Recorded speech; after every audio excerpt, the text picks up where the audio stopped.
Now, if you're sort of hazy on the details of Santos's life, don't worry, so is he.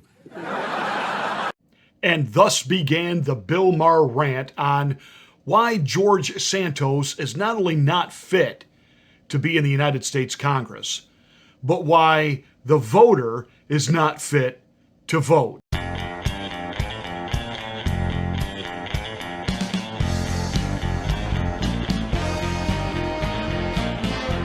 In the latest edition of Real Time, comedian and political commentator Bill Maher made some assertions about George Santos, which, by the way, for the most part, I agree with.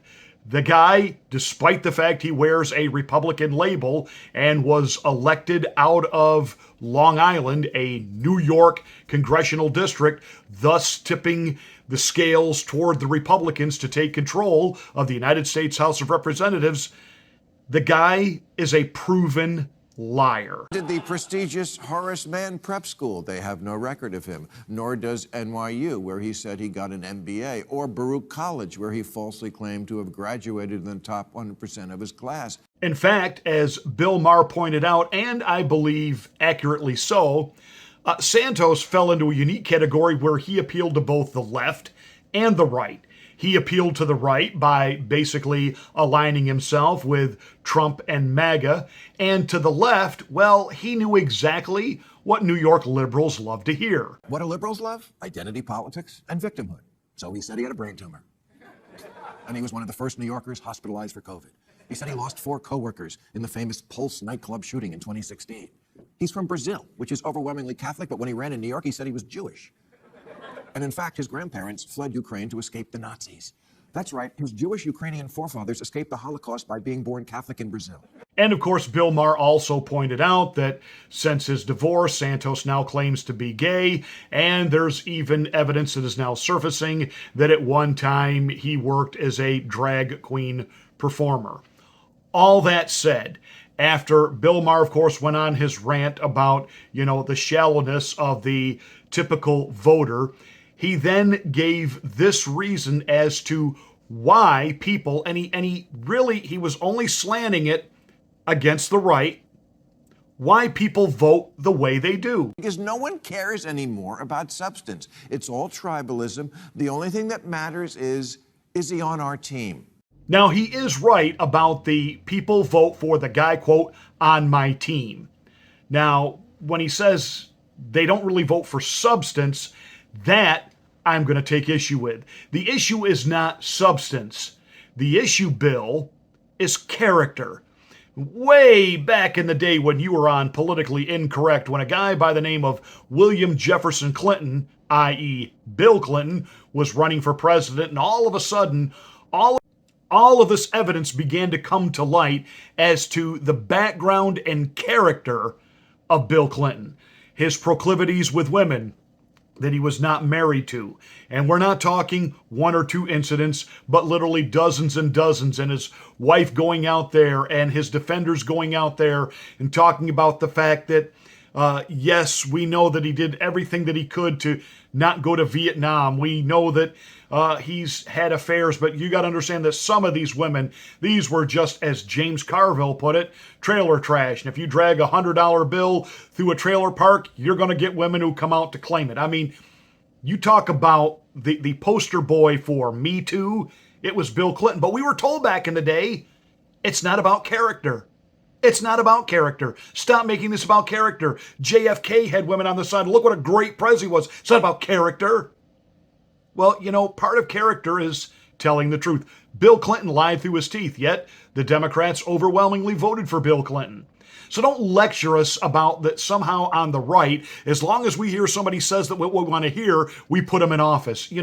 That's really a revolution that is going on right now within the Republican Party since Donald Trump, that we're sick and tired of having politicians come out every 2 to 4 to 6 years, they're running for the Senate, and just simply tell us what we want to hear, and then they go back to Washington, D.C., and they govern like, out-of-control liberals.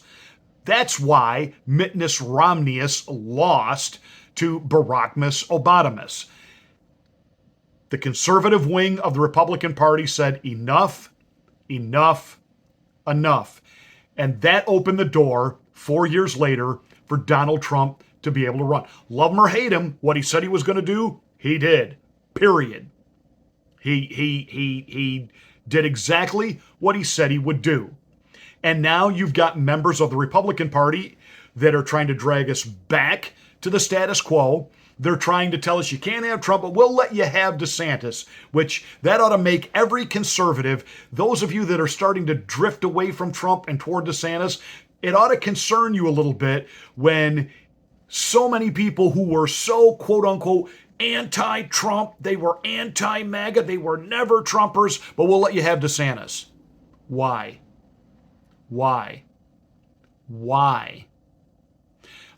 Just tuck that away. Think about that before you go all in on Ron DeSantis out of Florida. So it opened the door for Donald Trump to be able to run. And with that came a revolution in the Republican Party that we could actually put people into the Senate and into the Congress, and not simply just quote unquote supported Trump, but this concept of the populism of what it is where we are as a party, what we stand. We don't want any more endless wars. You're not going to jab us and tell us we got to take love potion number 9. We don't want to be in a proxy war with Russia using Ukraine as a lying front for it, etc., etc., etc. The Democrats, on the other hand, if you're going to talk about tribalism, and they will only vote for those that, quote, think like them and talk just like them and say what they want to hear, just put a mental defective into Congress. His name, John Fetterman, ring a bell there, Bill? Nothing personal against John Fetterman. The man had a stroke. He's not responsible for the fact that he has severe cognitive issues. But what he ought to be doing is getting help and therapy and not sitting in the United States Senate making decisions for us. He's mentally defective. But hey, he's on our team. Can't vote for Dr. Oz, even though for years millions of people watched him when he was Oprah's boy. We can't vote for him. He's on the other team. Doesn't really matter what he stands for, what he represents, what it is he says he's going to do. Well, we got to put Uncle Fester in there. Look at him. Why, Time Magazine voted him one of the most best-dressed people in the world with his hoodie. The guy who absolutely, when he was a pretend mayor, absolutely destroyed a city in Pennsylvania. Destroyed it. Wiped it out economically, financially, just destroyed the people's lives who live there. Yet now he's sitting in Congress. Why? He's on our team. And of course, if we're going to talk about liars, Bill Maher made a great point of talking about liars are running because liars are the new voting demographic. Really? What about Joe Biden? I hate to go there, but I got to go there. And though we can dredge up everything that we've... Well, you know what? Let's take one more stroll down memory lane, shall we? When you want to talk about somebody who lies about themselves and you don't know what in their so-called biography is fake or fiction, how about this little remembrance? Biden seemed to be claiming Kinnock's vision and life as his own. Why is it that my wife, who's sitting out there in the audience, is the first in her family to ever go to college? Why is Gladys the first woman in her family in 1,000 generations to be able to get to university? My ancestors who worked in the coal mines in northeast Pennsylvania don't come up after 12 hours and play football. 8 hours underground and then come up and play football. It's because they didn't have a platform upon which to stand. There was no platform upon which they could stand. The notion that every thought or notion or idea you'd have to go back and find and attribute to someone, I think is, quite frankly, ludicrous. Senator Joseph Biden may have more explaining to do. The new questions stem from taped remarks of Biden during an April campaign appearance in New Hampshire. I went to law school on a full academic scholarship, the only one in my class to have a full academic scholarship. Went back to law school and, in fact, ended up in the top half of my class.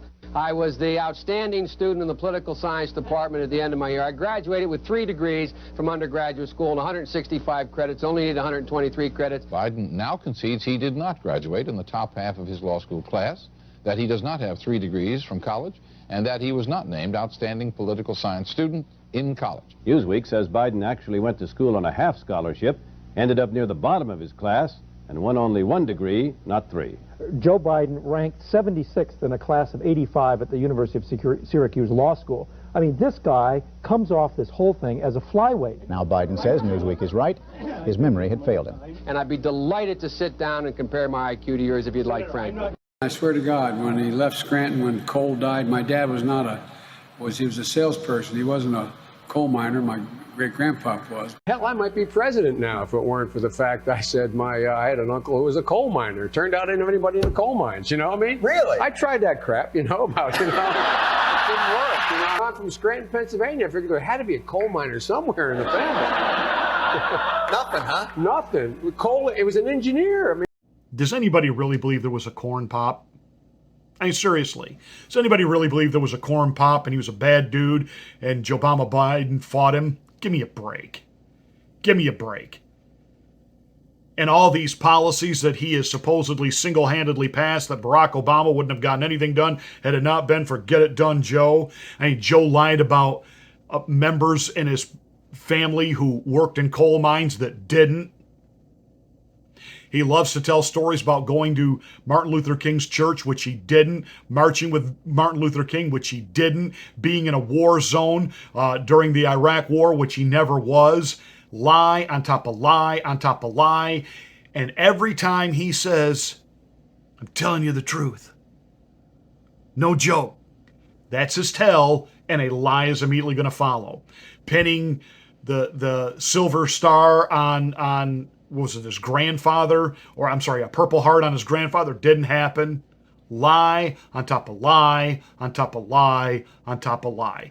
So, am I defending George Santos? No. I wouldn't want to work with him just because I don't know what he actually stands for, represents, because nothing I've heard about him is the truth. But to say and to insinuate that it's only the Republicans doing this, come on, Bill. Your side's been doing it for a long time.